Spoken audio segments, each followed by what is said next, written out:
Doctor बीना चतुर्वेदी की आवाज़ में उनके कहानी संग्रह दहलीज के सपने से सुनिए कहानी अंतहीन इंतज़ार। इस कहानी का पात्र आदित्य विधि से शादी करना चाहता था, मगर विधि की माँ ने इनकार कर दिया। विधि ने जिंदगी शादी नहीं की थी। बीमारी में जिंदगी के अंतिम दिनों में बेहोशी की हालत में वह आदित्य का नाम लेकर बड़बड़ाते हुए उसे बुला रही थी। अचानक बढ़ी हुई धाड़ी में कांपते हाथों से आदित्य ने विधि का हाथ पकड़कर कहा था, विधि, मैं आ गया हूँ। वह विधि के बिस्तर पर गिर पड़ा था। दोनों की जीवन लीला के साथ साथ उनका अंतहीन इंतजार भी समाप्त हो गया था। सुनिए कहानी अंतहीन इंतजार। बालकनी में उदास और गुमसुम खड़ी हुई विधि लगातार सड़क की ओर देखे जा रही थी।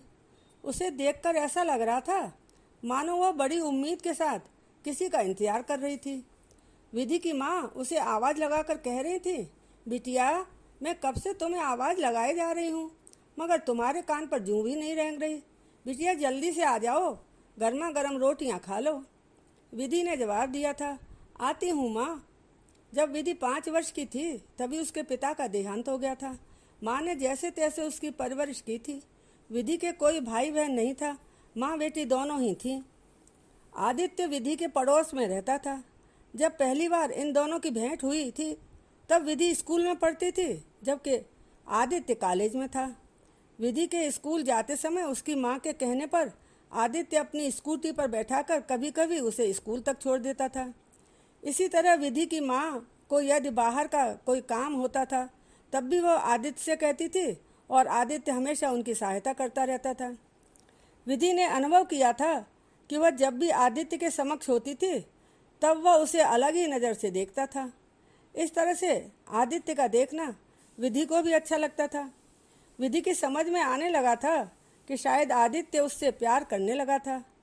विधि का जब भी आदित्य के सामना होता था तब वह शर्माने लगती थी और मुस्कुराते हुए वहाँ से चली जाती थी। जिस किसी दिन विधि को आदित्य नहीं दिखाई पड़ता था तब वह बेचैन हो जाती थी और उसके घर की ओर ताक झांक करने लगती थी। बहुत बार आदित्य विधि से कहता था कि यदि तुमको पढ़ाई में कोई दिक्कत आए तब मुझे बताना, मैं तुम्हारी सहायता कर दूंगा। यूँ तो आदित्य विधि से बात करता था, मगर अपनी चाहत के बारे में उसने विधि से कभी कुछ नहीं कहा था। बिना कुछ बोले ही दोनों प्यार के बंधन में आबद्ध हो गए थे। आदित्य का ग्रेजुएशन हो गया था और अब वह कंपटीशन एग्ज़ाम की तैयारी करने के लिए बाहर जा रहा था। विधि को यह बात उसकी माँ ने बताई थी कि आदित्य आगे की पढ़ाई करने के लिए बाहर जा रहा है। इस बात को सुनने के बाद विधि बेचैन होने लगी थी।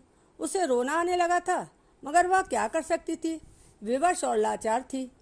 आदित्य जा रहा था, उसका सामान रिक्शे पर रखा जा रहा था। विधि अपने कमरे की खिड़की से देख रही थी। उसकी आंखों से अश्रुधारा प्रवाहित हो रही थी। जब आदित्य ने विधि को खिड़की के पास खड़े हुए देखा था तब उसे रोते हुए देखकर वह विधि से मिलने के लिए खिड़की के पास आया था और उसने कहा, अरे ये क्या, तुम रो रही हो? तुमको दुखी होने की ज़रूरत नहीं है। मैं बस कुछ दिनों के लिए ही जा रहा हूँ, जल्दी ही आ जाऊँगा। यदि तुम इस तरह से रोती रही तब मैं नहीं जा पाऊँगा। आदित्य ने खिड़की से ही विधि का हाथ अपने हाथों में लेते हुए उसे आश्वासन दिया था कि वह शीघ्र ही वापस आ जाएगा। आदित्य चाह रहा था कि आज वह अपने मन की बात कह दे कि वह उससे बहुत प्यार करता है, मगर कुछ कह न सका था। आदित्य विधि से कह रहा था कि जब तक उसे जाने की अनुमति नहीं देगी तब तक वह जा नहीं सकेगा। विधि ने गर्दन हिलाकर सहमति दे दी थी। आदित्य चला गया था। विधि आदित्य को जाते हुए देखती रही थी। विधि जानती थी कि आदित्य जा चुका था। इसके बावजूद भी कभी वह छत पर तो कभी बालकनी में खड़े होकर आदित्य का इंतजार करती रहती थी। उसको अपनी जिंदगी रिक्त सी लगने लगी थी। 1 वर्षोपरांत आदित्य आया था। उसकी मौसी की लड़की वंदना की शादी थी। विधि को इस बात की खबर लग गई थी, मगर वह संकोचवश उसके सामने जा नहीं रही थी। उसे जब भी आदित्य की आवाज़ सुनाई पड़ती उसकी धड़कन तेज हो जाती थी। उसका दिल आदित्य से मिलने के लिए मचल उठता था। विधि सोच रही थी कि जब आदित्य से उसका सामना होगा तब वह शर्म से पानी पानी हो जाएगी। आदित्य की मौसी का घर भी उसी मोहल्ले में था जहां आदित्य और विधि का घर था। आदित्य की मौसी निमंत्रण देने के लिए विधि के घर स्वयं ही आई थी। वह विधि की माँ से बहुत आग्रहपूर्वक कहकर गई थी कि वंदना की शादी में 2 दिनों तक तुम दोनों वहीं रहना, बैग में कपड़े रखकर ले आना। वंदना की शादी का महिला संगीत था। रंग बिरंगे कपड़ों में सजी धजी लड़कियों के बीच विधि के अप्रतिम रूप को देखकर आदित्य की कुछ ऐसी हालत हो गई थी कि वह उससे नजरें नहीं उठा पा रहा था। विधि ने फिरोजी रंग का लहंगा और गुलाबी रंग का दुपट्टा डाल रखा था। उसके काले घने और लंबे बालों की एक लंबी ढीली सी चोटी पर लगा मोगरे के फूलों का गजरा इतरा रहा था। उसी समय लड़कियों के बीच से निकलकर आई एक नव यौवना ने कहा, अरे विधि, तूने बिंदी क्यों नहीं लगाई? इतना कहकर उसने अपने पर्स से गुलाबी रंग की एक बिंदी निकालकर विधि के माथे पर लगा दी थी। अब विधि और भी सुंदर लगने लगी थी। गुलाबी गालों पर लटकते हुए कान के बड़े बड़े झुमके विधि के रूप में सौंदर्य में 4 चांद लगा रहे थे। चूड़ीदार पजामा और क्रीम कलर के बंद गले के कोट में आदित्य भी बहुत हैंडसम लग रहा था। अचानक आकर आदित्य विधि की बगल में खड़े होकर उससे कहने लगा था, मैडम, शायद आप मुझे पूरी तरह से भूल चुकी हैं। आपने हाय हेलो कुछ भी कहने की जरूरत नहीं समझी। क्या मुझे अपना परिचय देना होगा? आदित्य की बात सुनकर विधि के होठों पर मुस्कुराहट तैर गई। उसने कनखियों से आदित्य की ओर देखा था और फिर नजरें झुका ली थी। आदित्य ने कहा कि सभी लोग भोजन करने लगे हैं, हमको भी कुछ खा पी लेना चाहिए। आदित्य मिठाइयों की प्लेट लगाकर विधि के पास आया और उसे देते हुए कहने लगा, मैडम, इसे पकड़िए और खाइए। आप बस गुमसुम ही खड़ी रहेंगी या मुझसे कुछ बोलेंगी भी? मैं तो कितने अरमान लेकर यहाँ आया था, मगर आप तो लिफ्ट ही नहीं दे रही। विधि ने मुस्कुराते हुए आदित्य से मिठाई की प्लेट ले ली थी। वह आदित्य से कहने लगी कि आप भी खाइए, इतनी सारी मैं अकेले कैसे खा सकती हूँ? आदित्य ने विधि से कहा कि यदि तुम अपने हाथों से मुझे खिलाओगी तब मैं खा लूँगा। इतना कहकर आदित्य ने प्लेट से एक गुलाब जामुन उठाया और विधि के मुंह में रख दिया था। विधि शर्माते लजाते हुए इधर उधर देखने लगी थी। इन दोनों की यह मुलाकात बहुत ही स्मरणीय थी। शादी धूमधाम से संपन्न हो गई थी। दुल्हन की विदाई की रस्म भी पूरी हो गई थी। मौका देखकर आदित्य की माँ ने विधि की माँ से कहा, बहन जी, हम आपकी बेटी विधि को अपने बेटे आदित्य के लिए मांगना चाहते हैं। आशा है आप निराश नहीं करेंगे। दोनों बच्चे एक दूसरे को भली बात जानते हैं और पसंद करते हैं। इनकी जोड़ी बहुत ही अच्छी रहेगी। मन मुताबिक संबंध हो जाने पर वे दोनों खुश रहेंगे और हमें भी संतोष होगा। विधि की माँ ने तुरंत ही जवाब दे दिया था, अरे आदित्य की माँ, आप कैसी बात कर रही हैं? मेरी विधि तो अभी बहुत छोटी है, उसकी शादी की उम्र अभी नहीं है। आप तो जानती हैं कि पढ़ी लिखी नहीं होने के कारण मैंने अपने जीवन में बहुत कष्ट उठाए थे। मैं नहीं चाहती कि मेरी बेटी के साथ ऐसा कुछ हो। जब तक वह अपने पैरों पर खड़ी नहीं हो जाएगी तब तक हम उसकी शादी के बारे में सोचेंगे भी नहीं। विधि की माँ का जवाब सुनकर आदित्य की माँ के दिल को बहुत ठेस पहुँची थी। इस तरह का जवाब विधि की माँ देगी इसकी उन्हें कतई संभावना नहीं थी। आदित्य की माँ जानती थी कि आदित्य और विधि एक दूसरे को बहुत पसंद करते थे, मगर अपने मन की बात को अपने बड़ों के समक्ष कहने की हिम्मत नहीं जुटा पाए थे। जब आदित्य और विधि को इस बात का पता चला तब वे मन महसूस कर रह रहे थे। बात आई गई हो गई। कुछ समय तक इस संबंध में कोई चर्चा नहीं हुई थी। आदित्य के लिए इंटरव्यू कॉल आते रहते थे और वह बीच बीच में चला जाता था। विधि की माँ का जवाब सुनने के बाद भी इन दोनों के प्यार में कोई कमी नहीं आई थी। एक दूसरे को देखकर मुस्कुराते रहते और आंखों ही आंखों में सब कुछ कहने की कोशिश करते रहते थे। इन दोनों का वो विश्वास था कि एक दिन सब ठीक हो जाएगा, हमें ऊपर वाले पर भरोसा रखना चाहिए।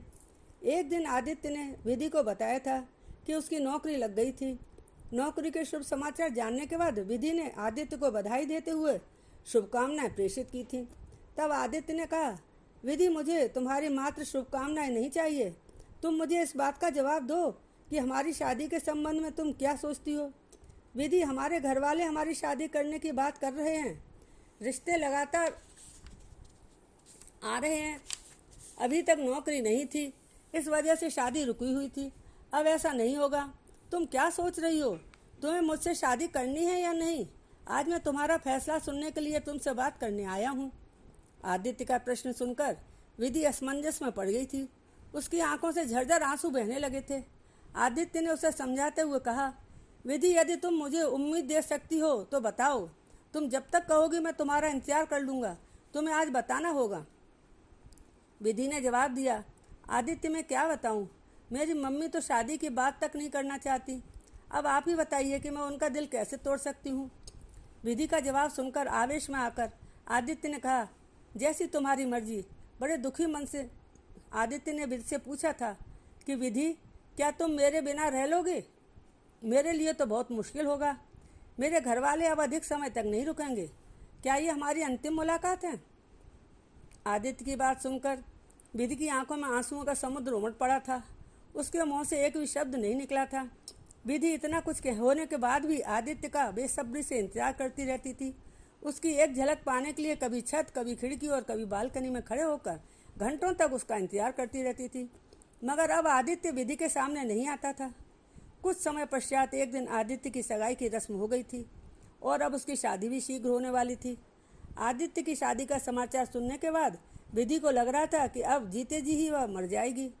उसका दिल उससे बार बार कह रहा था कि वो अपनी माँ से हिम्मत करके बात करे या फिर आदित्य का हाथ पकड़कर उसे शादी करने से रोके, मगर वह कुछ नहीं कर पाई थी। उसका आदित्य किसी और का हो रहा था और वह मूक दर्शक बनी बैठी रही थी। आदित्य की शादी हो गई थी। वह अपनी ज़िंदगी में आगे बढ़ गया था। विधि यादों के सारे अपनी ज़िंदगी के दिन काट रही थी। विधि एक स्कूल में पढ़ाने लगी थी। अब उसकी माँ बीमार रहने लगी थी। वह विधि से कहती, बिटिया, तू शादी क्यों नहीं करना चाहती? तुझसे कहकर थक चुकी हूँ। मैं तेरे कन्यादान की लालसा लेकर एक दिन इस दुनिया से चली जाऊंगी। तब तू एकदम अकेली रह जाएगी। अकेले ज़िंदगी कैसे काटेगी? विधि ने शादी नहीं करने का फैसला कर लिया था। विधि सोच रही थी कि एक दिन आदित्य ने शादी के लिए कहा था। उसका कहना थे कि वह अपना फैसला करके साफ शब्दों में उसे जवाब दे दे। तब वह माँ के दबाव के कारण आदित्य को जवाब नहीं दे पाई थी। उसके अंदर इतनी शक्ति और सामर्थ्य नहीं थी कि वह माँ का विरोध करके शादी का फैसला कर सकती थी। मगर अब उसके अंदर इतनी हिम्मत आ गई थी। उसने अपनी शादी नहीं करने का फैसला माँ को सुना दिया था। माँ की एक जिद के कारण विधि की जिंदगी बर्बाद हो गई थी। एक दिन उसकी माँ इस संसार से विदा हो गई थी। देखते देखते आदित्य ने बिछड़े हुए विधि के 25 वर्ष बीत गए थे। इतने वर्षों में वह कभी भी चैन की नींद नहीं सो सकी थी। उसे नींद आती भी तो कैसे? उसकी आशा आकांक्षाएं सब मिट्टी में मिल चुकी थी। विधि याद कर रही थी कि कभी ऐसे भी दिन थे जब आदित्य और विधि एक दूसरे को देखे बिना एक दिन भी नहीं रह पाते थे। मगर परिस्थितियों की कुछ ऐसी मार पड़ी कि विधि का सब कुछ समाप्त हो गया था। विधि बहुत बीमार हो गई थी। वह बस एक बार आदित्य से मिलना चाहती थी, मगर उसकी यह उम्मीद छूटती जा रही थी। बिस्तर पर पड़ी हुई वह सोच रही थी कि आदित्य से न मिल पाने की इस कसक को अपने दिलो दिमाग में लेकर वह शायद एक दिन इस संसार से विदा हो जाएगी। विधि की हालत बिगड़ती जा रही थी। मोहल्ले की महिलाएं विधि के पास बैठी हुई बातें कर रही थी कि बेचारी विधि ने अपनी पूरी जिंदगी अकेले रहकर गुजार दी। इसे जिंदगी में कभी कोई सुख नहीं मिला और अब उसकी जिंदगी का अंत भी उसी तरह से हुआ जा रहा है। विधि होश में नहीं थी। वह बड़बड़ा रही थी, अरे आदित्य, तुम आ गए। तुमने बहुत इंतजार करवाया। मैं जा रही हूँ। इस जन्म में हम नहीं मिल सके तो क्या हुआ, अगले जन्म में हम जरूर मिलेंगे। मैंने फैसला कर लिया है। महिलाएं कहने लगी, इसके मुंह में गंगाजल तुलसी डालो। आदित्य की माँ विधि के मुंह में गंगाजल तुलसी डाल रही थी। उनकी आंखों से झरझर आंसू बह रहे थे।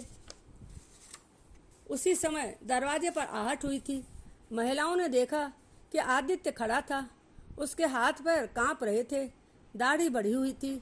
आदित्य ने विधि के हाथों को अपने हाथों में लेते हुए कहा, विधि, मैं आ गया हूँ। तुम्हारे अंतहीन इंतजार की घड़ी बीत गई। हम दोनों लंबे सफर पर साथ साथ चलेंगे। अब हमें मिलने से कोई नहीं रोक पाएगा। तुम्हारी माँ भी नहीं रोक पाएंगे। इतना कहते हुए वह विधि के बिस्तर पर गिर पड़ा था। दोनों की जीवन लीला के साथ साथ अंतहीन इंतजार भी समाप्त हो गया था।